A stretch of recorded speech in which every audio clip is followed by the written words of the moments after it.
Could you hold it instead? So I'll have it in the other end. So what I'm going to show you is something called the slamming door principle for a hook. And the principle is this. Imagine that the doorway is in front of your chest, yeah? So the doorway is in front of your chest. Your shoulder is the door. And to generate the optimum amount of power for your hook, imagine that you have to slam that door. Does that make sense? Yeah. So doorway, the big gap, my shoulder is the door is slammed.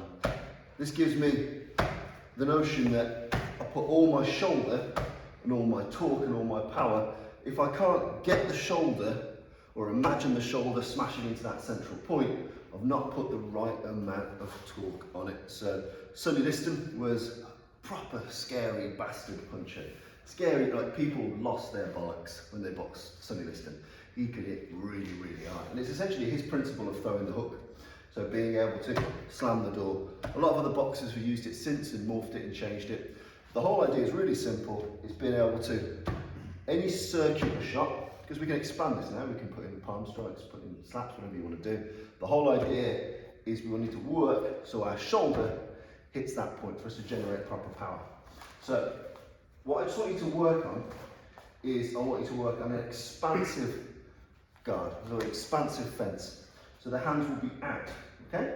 Hands will be out, and what I want you to do is offline your body somewhat. So if you're having the forward conversation, the problem with the forward conversation, just put that down for a second. If you're having a forward style confrontation, hands get in the way of shit. You start pushing, swearing, pointing, shit happens here. And that makes it quite awkward to get through that gap without being blocked, parried, smothered, jammed in any other way. So the whole point is we want to be able to offline a little bit, so we don't want all of the traffic in the centre. So we want to be able to offline, like, oh, what's the problem? You know, we need that kind of what's up, like, hey! We need that kind of effusive area. Another point of being effusive is raising the shoulders, ducking the chin a little bit, so you're a bit harder to knock out. So these are just small little micro adjustments. But the good thing, if you tell people think chin down, shoulders up, you're hard to knock out, that's hard to remember. If you imagine, hey, it's easy, it just happens. Yeah? So what we're going to do, we're going to go from the A position. You try and make this flexible.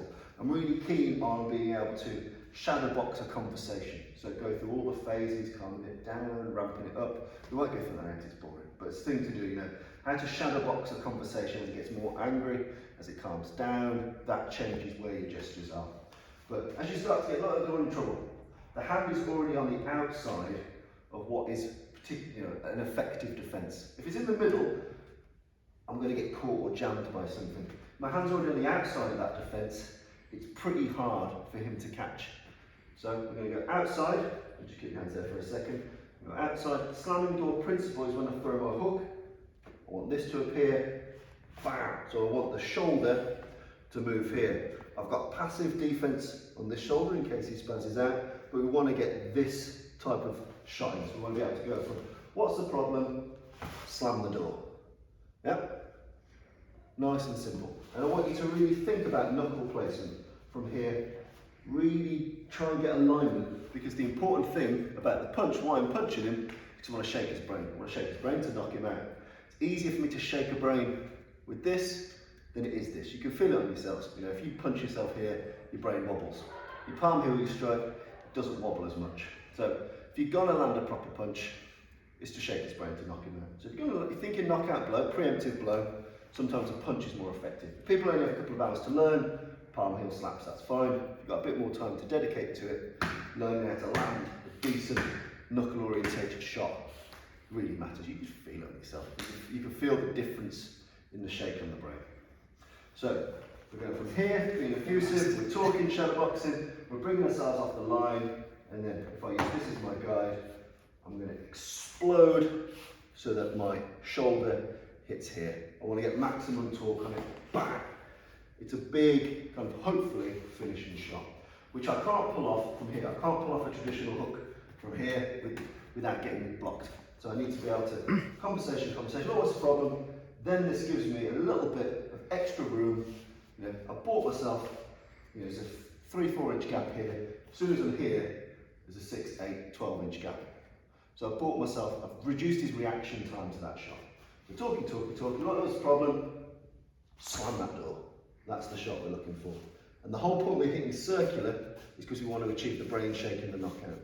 If we're hitting frontal, his chin could go down, he's got pretty good, strong back shoulders, you know, it'll rock him, but if you want to shake the brain fast, the circular shots are some of the better ones to try.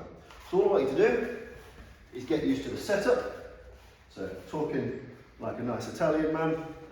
Hey, what's the problem? So if we just do it from here. We're here, what's the problem? We've offset the hands, and then we're just going to explode and land that shot here. So just hold that face side. We're here, what's the problem? And you smash it straight in from here. You can do it vertical, or you can do it horizontal. Horizontal tends to work better with knuckles, but again, it's a preference thing as much as a functionality thing. This cocks the gun, this is the loading of the shotgun. This is the firing of the shotgun. And I want to get the shoulder as close to that midpoint as I possibly can. From here, and smash that straight. So give that a go. Step out, raise the shoulders, turn and smash in the shot. Give it a whirl.